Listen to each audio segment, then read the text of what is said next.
Hallelujah, praise the Lord, thank you Jesus. आइए परमेश्वर के वचन में आपका स्वागत है। हालेलुया। हम परमेश्वर के वचन पढ़ेंगे और आज का वचन है पहला समूहल उसका 3रा अध्याय। हालेलुया। कुछ बातें होती है जो परमेश्वर आपसे और अपने लोगों से करता है। जैसे कि जो व्यक्ति था जिसका नाम था समूहल, जो एली याजक थे, उनकी वहाँ परमेश्वर की सेवा और टहल करता था। और एक दिन परमेश्वर की आत्मा एली से बातें की, समूहल से बातें की। हालेलुया। आइए हम वचन को देखेंगे और जानेंगे कि परमेश्वर की इच्छा जब मनुष्य के ऊपर प्रकट होती है तो किस रीति से होती है। आमीन।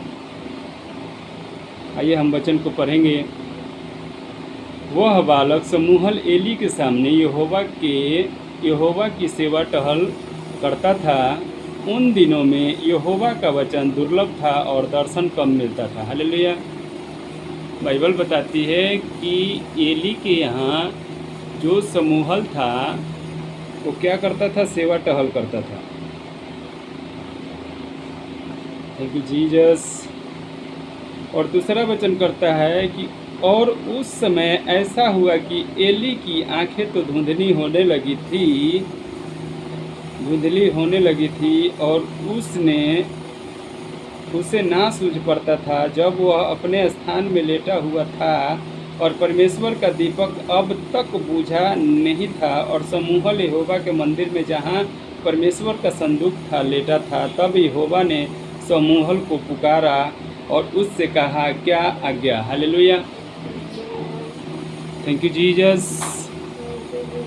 जब समूहल परमेश्वर के संदूक के पास लेटा हुआ था तब परमेश्वर की आत्मा समूहल से क्या की? बातें की। हालेलुया। और जब समूहल ने परमेश्वर की बातें सुनी तो उसको लगा कि एली जो याजक हैं वो समूहल को पुकार रहे हैं और उसने कहा कि क्या आ गया? हालेलुया। बाइबल बताती है कि परमेश्वर के राज्य में और परमेश्वर के मंदिर में धूप और दिए जलाए जाते थे। और पहला वचन बताता है कि परमेश्वर का वचन क्या हुआ था? दुर्लभ थी और दर्शन क्या होते थे? बहुत कम मिलते थे। इसका मतलब आपको और हमें जानने की ज़रूरत है कि परमेश्वर का वचन क्यों दुर्लभ था और दर्शन क्यों कम मिलते थे। क्योंकि उस समय लोग वचन पे बहुत कम ध्यान देते होंगे और वचनों को पढ़ने वाला और वचनों को सुनने वाला कोई नहीं था। इसीलिए परमेश्वर का वचन क्या हुआ था? दुर्लभ पड़ी थी और परमेश्वर के दर्शन नहीं मिलते थे। जब हम परमेश्वर के वचन को जानते हैं तो इसमें परमेश्वर की आज्ञाएं हैं। और जब हम परमेश्वर के वचन को सुनते हैं और जब हम परमेश्वर के वचन को अमल करते हैं तब परमेश्वर की आज्ञाएं क्या होती है? हम पे प्रकट होती है। और परमेश्वर के वचन क्या होता है? परमेश्वर का वचन मनुष्य के ऊपर काम करती है। हालेलुया। परमेश्वर का प्रभु यीशु मसीह कहते हैं कि जब तुम्हारे अंदर वचन होगा, जब परमेश्वर की ज्ञान होगा, जब परमेश्वर की गीत और आराधना होगी तो तुम्हारा शरीर क्या होगा? पवित्र आत्मा का मंदिर होगा।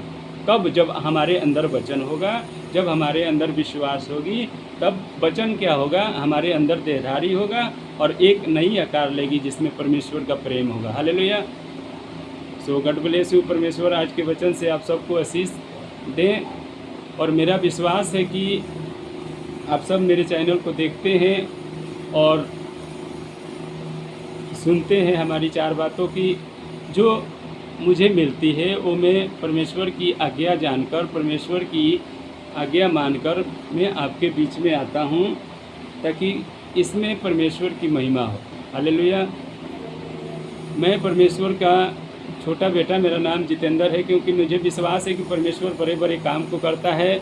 और मुझ जैसे व्यक्ति को अगर मेरी टेस्ट में आप जानिएगा तो मैं परमेश्वर में नहीं था, क्योंकि मेरा विश्वास बहुत कम था। मैं अंधविश्वास में जीता था। मेरी ज़िंदगी नरक से भी बेहतर हो चुकी थी, क्योंकि मेरे सत्य और मार्ग और जीवन देने वाला कोई था ही नहीं। मैंने ज़िंदगी में जो भी किया अपने मर्जी से किया जब तक मैं परमेश्वर में नहीं था, मैं अपने आप को महान और सामर्थी समझता था और सर्वज्ञानी समझता था। जब मैंने परमेश्वर के वचनों को जाना, जब मैं परमेश्वर में आना चालू किया, जब मेरे परमेश्वर में विश्वास बढ़ा, तब मैंने जाना कि सच में एक परमेश्वर है जो मुझे ज़िंदगी दे सकता है। सच में एक परमेश्वर है जो अंधे को आंखें देता है, जो सच में एक परमेश्वर है जो गूंगे को जुबान और अंधे को आंखें देते हैं। तब मेरा विश्वास क्या हुआ, मेरा फेथ क्या हुआ, बढ़ने लगा और धीरे धीरे मैं परमेश्वर के लोगों में आना और जाना चालू किया। तब मैंने क्या देखा कि सच में परमेश्वर की आत्मा लोगों पे उतरता है और सच में वहाँ पे अंधे और रोगी चंगे होते हैं। तब मेरा विश्वास धीरे धीरे बढ़ने लगा और मैं बाइबल को पढ़ने लगा। जब मैंने बाइबल को पढ़ा तब मैंने जाना कि सच में परमेश्वर, वो परमेश्वर जो निष्कलंक है, जो निष्पाप है, वो सच में गाइड करता है हमारे को, आपको। और हम खुदा में आकर बहुत ब्लेस हैं। मैं बहुत खुश हूँ परमेश्वर में आके। और मैं सच बताता हूँ आपसे कि मैं परमेश्वर के लिए 4 बातें करता हूँ और मैं आप लोगों को झूठी तसल्ली नहीं दूंगा। अगर मेरे चैनल पे कोई फेक बातें आती है या मैं करता हूँ तो मुझे कमेंट में लिखिए कि भाई साहब आप जो बातें की हो वो गलत है, तो मैं आगे से सुधार करूँगा। और मेरा विश्वास है कि आप लोग इस चैनल को देखेंगे और लाइक और सब्सक्राइब करेंगे। और मैं विश्वास करता हूँ यीशु नाम में कि मुझे बढ़ाने वाला मेरा परमेश्वर है और मेरा सारा विश्वास मेरे प्रभु यीशु मसीह पे है, क्योंकि मुझे पता है कि वो मुर्दा को अगर ज़िंदा कर सकता है तो हर एक मनुष्य को ज़िंदा करेगा। अगर वो मुर्दा को ज़िंदा करता है तो हर एक आदमी में विश्वास भरेगा, क्योंकि बाइबल बताती है जब 12 बरस के रोग परमेश्वर के पल्लू को छुई तो वो चंगी हो गई।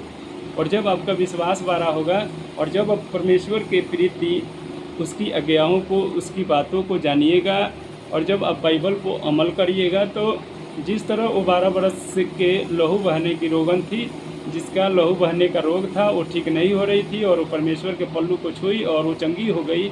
मेरा विश्वास है कि आप भी विश्वास करके आइए और परमेश्वर में अपने मन को लगाइए, अपने विश्वास को बढ़ाइए। सच में परमेश्वर सच्चे और सामर्थी है, वो आपकी ज़िंदगी में बड़े बड़े काम को करेगा। और जो मेरा परमेश्वर यहोवा है, वो मेरा परमेश्वर यहोवा नहीं है, वो सबका परमेश्वर यहोवा है। वो हर एक मनुष्य के बंधनों को तोड़ता है और उसे एक नई राह, एक सच्चाई, एक सत्य, एक मार्ग और जीवन की प्रकाश और प्रकाशिता देता है जो आनंद से परे है। हालेलुया। सो अगले एपिसोड में मैं अपनी ज़िंदगी की गवाही लेकर आने वाला हूँ और फिर मैं आपको बताऊंगा कि मेरी ज़िंदगी की टेस्टमनी कितनी बड़ी है, जो मुझे खुदा ने यहाँ पे ले आके खड़ा किया है।